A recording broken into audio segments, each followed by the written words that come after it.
My name is Forbes Guthrie, and I'm with Stewart Environmental Consultants out of Fort Collins, Colorado. We're a 30-person engineering company, and we like to say that we think differently. See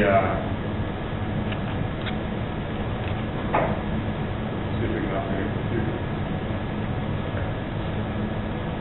You know, a lot of these meetings are very cut and dry, but it's our different thinking that, in essence, the water energy nexus is self-limiting, and that's proof positive, I think. So as the earth gets warmer, we wash less clothes. So case done, we can go on. But in reality, it's a very, very profound issue.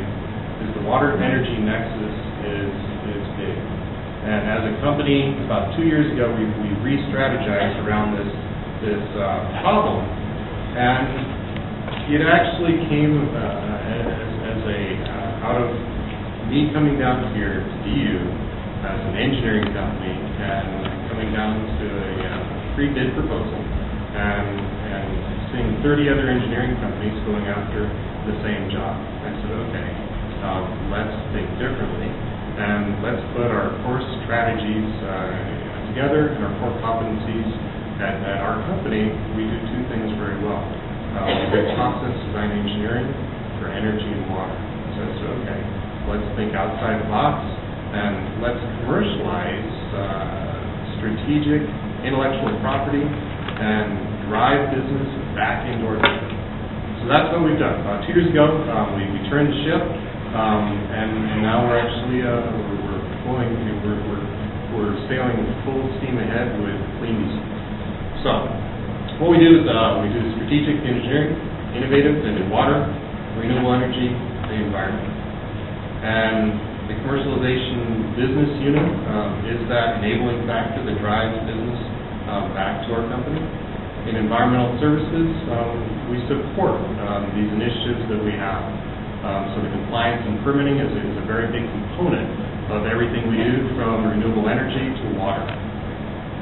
Laboratory analysis is also a very big enabling factor in that as well. So rather than sending an analysis out to a laboratory and being a number, we have our own in-house lab. So it's a very big enabler.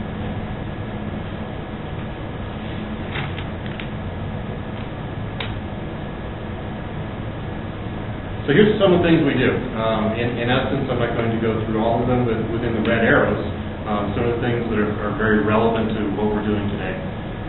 We're working on a new type of anaerobic digester that uses far less water. It's more efficient and produces less waste, which are the two primary criteria other than cost.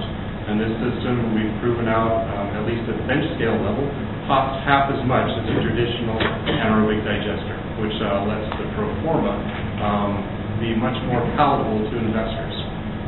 We're also working on a patented process, and actually we've spun off this company as a company called Produced Water Development. The patented process is the process of cleaning and appropriating produced water, so the water that comes out of oil wells, as a new water right, which is big. In essence, what we've done is enable a new Colorado River, if you will. The third is a process that we've just finished commercializing, which is called the Bio2 solution. It's a process that uses algae in place of blowers and aerators in municipal wastewater lagoon systems. And that has a profound impact in that we're taking all the horsepower out of the lagoon wastewater treatment and replacing it with a natural process, which is the way nature intended it to be in the first place. And finally, to understand all of this, we've started to establish very similar, there's a similar thread today. We've started to establish a multi-criteria decision modeling system to be able to look at this, all of these laws, regulations, and inferences within the environment and how they impact each other. And that's important. And so to portray some of the things we do a little bit deeper, produced water is a very big problem. The oil and gas industry produces an incredible amount of water relative to the product that they bring up. from underground. In many basins, that water accounts for about 90% of what's brought up. And the EPA recognizes that as a waste. Generally, it's re-injected, and that takes a lot of energy to do.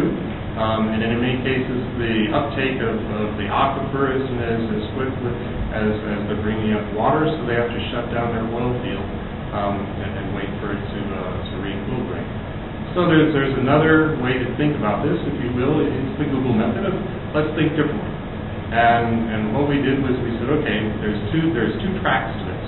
There's the legal side that says, okay, this is a waste, and then there's the actual functional engineering side. So at the same time, we came up with a process to, on a very small skid, clean the water to augmentation standards, and at the same time, we worked on the legislative side to allow our legislators to consider that this water was actually a good natural resource. And with that, we had our two first beneficial water right rulings this last year. It says, yes, this is in fact a good resource, and you can claim it as a non-appropriated, which in Colorado is a big word, water right. And that's basically like the angels sing, and you can use that water over and over, which is huge. So in wastewater, the biomass solution is a very innovative concept. It's actually been, this type of process has been around for years. A gentleman by the name of Oswald came up with a process. As we started looking at this process, we found that if someone can actually harden and commercialize this process, understanding both the chemistry as well as the biology, and then take this into a process that lasts 20 years, which is what a municipal system needs to do, well, we may have a winner. And so what we did was we both identified